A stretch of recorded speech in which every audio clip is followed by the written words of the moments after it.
dobar dan svima. Moje ime je Goran Prvica, a ukratko ću govoriti danas o mogućim modifikacijama sporta u odnosu na sposobnosti osoba trećeg doba koje predstavljaju i suštinu našeg današnjeg okupljenja.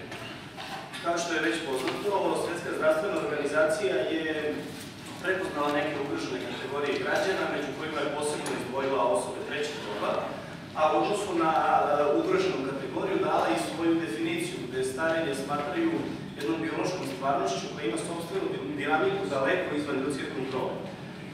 Prvenstveno ovo današnje naše okupljenje i sve teme vezane za fizičku aktivnost smatram da govore nasuprot ovoj njihovoj tvrdnji, a to će današnja prezentacija pokazati u odnosu na izlaganje kolege Antelića. Videli smo da smo već prepoznali fitness komponente osoba trećeg doba, da su izuzetno važne, da smo dobili moguće načine njihovog testiranja, a u odnosu na to adekvatne preporuke kako, koliko, u kom obimu treba jedna osoba da sprovodi neke fizičke aktivnosti da bi možda pokušala da se suprotstavi ovoj definiciji te biološke stvarnosti koju mi ne možemo da kontrolišemo.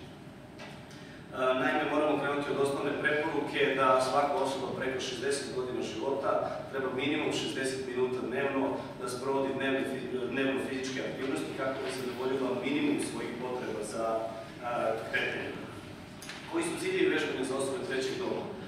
Pa pre svega da pokušamo da usporimo opadanje funkcija u najširem smislu te reči i da pokušamo da umanjimo smanjenje sposobnosti, da probamo da utičemo na promenu telesnog sastava, zadržavanje mišićne komponente, a pomoću gubljenje masnih komponenti.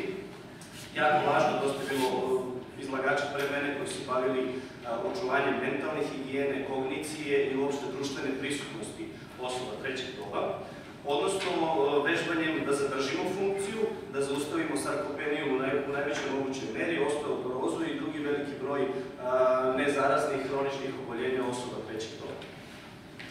Naravno, pošto je ovo ugrožena kategorija, izuzetno su povećani rizici bavljenja fizičkim vežbanjima za ovu populaciju. Pre svega, ako dođe do neke neadekvatne preporuke u odnosu na fitness komponente jedne osobe, bilo koja vrsta preopterećenja vežbanjem, koje može za sobom da prouzrokuje padove, prelome i uopšte povrede lokomotornog aparata, a rizik je utoliko povećan jer je proces oporavka ovih osoba posle povreda usporen, često bez efekta i bez mogućeg vraćanja funkcija u neku zadovoljavajuću meru. Kako je moje naslov mog izlaganja bio pokušaj modifikacije sporta ili sportske aktivnosti za osobe trećeg doba, potrebno je reći nešto o sportskoj igri uopšte. Ona predstavlja jedinstven produkt sporta i igre i samo učestvovanje u njoj za svakog pojedinca pruža određenu radost, uživanje što se nalazi na određenom mestu sa određenim ljudima. Svaka sportska igra je pre svega uređena pravilima i zahteva od učesnika da poznaje pravila, da ih poštuje i onda će naći svoje mesto u toj ekipi.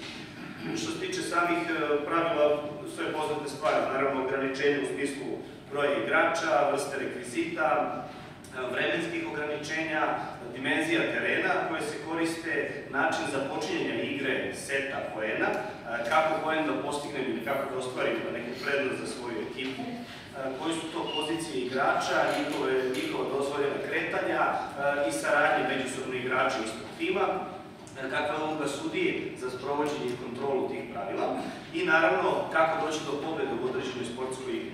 Ovo su važne smernice da bi neko poznavao pravila i uključio se u neku sportsku igru. Postavlja se pitanje zašto i da li su nam potrebne modifikacije već poznatih sportskih igara za koje su sportska pravila uređena.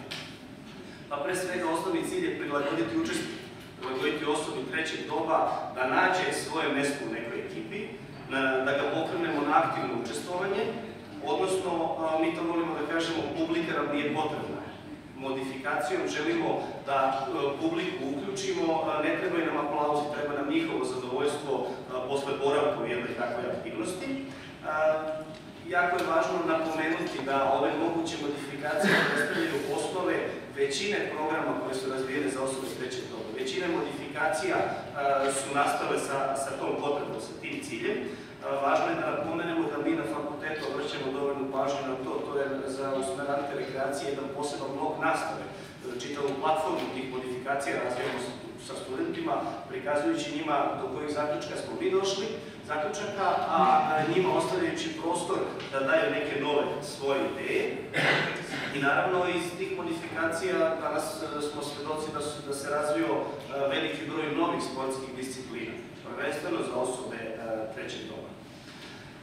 U najkraćim mogućim crtama neću detaljisati koji su to kriterijumi u odnosu na koje mi možemo prilagoditi sportsku aktivnost jednoj osobi trećeg doba ili bilo kojoj ugroženoj kategoriji građana s aspekta vremenskih ograničenja, dimenzija, veličine rekvizita, jako važno načina kretanja sa i bez lopte, mogućnosti pravilno uzrastnih kategorija za učestvovanje, davanje prednosti slabijoj ekipi, pojedincu itd. A umesto zaključka, nekoliko nalaza koji su se bavili fizičkom kulturom i fizičkim aktivnostima i osobama trećeg doba, koji u potpunosti osporavaju definiciju Svetske zdravstvene organizacije da ljudski faktor ne može uticati na proces starenja. Jedan od zaključaka da je fizička aktivnost izuzetno moćan faktor kojim čovjek može kontrolisano uticati na proces starenja fizičkih i mentalnih funkcija u najširem smislu te reči. Također, fizička aktivnost predstavlja faktor koji ima najveći zaštitni uticaj protiv štetnih efekata starenja na zdravlje i kogniciju, do toga da fizička aktivnost usporava kognitivno oštećenje do 32%, pa do toga da očuva radnu memoriju, brzinu procesovanja, pažnju, intelektualno funkcionisanje itd. Ovih nalaza ima dosta. Ovaj zaključak je ujedno i kraj mojeg izlaganja, tako da još jednom bi se vratio na to da smatram da treba Svetska zdravstvena organizacija, uključujući na naše nalaze, da dopuni svoju definiciju